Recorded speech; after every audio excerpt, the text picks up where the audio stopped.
I perhaps have all the time in the world to type the word perhaps, because perhaps there is no time, because this accident perhaps changed my perception to a state I perceive there is no time. Perhaps I have infinite time to type the word perhaps, so I do, perhaps, type it often, perhaps,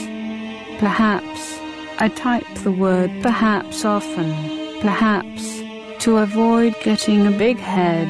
because perhaps when one has no emotions, the clarity perhaps gives one the impression there's some sort of God in contrast to ones with emotions, perhaps,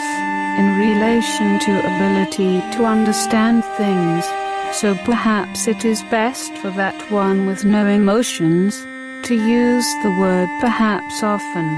to avoid encouraging their ego, because ego and emotions go hand in hand, perhaps. Perhaps absolute understanding of everything has the ability to corrupt one back into emotions and ego, if one is not careful. So perhaps it is wise to use the word perhaps often, so one with no emotions and absolute understanding of everything perhaps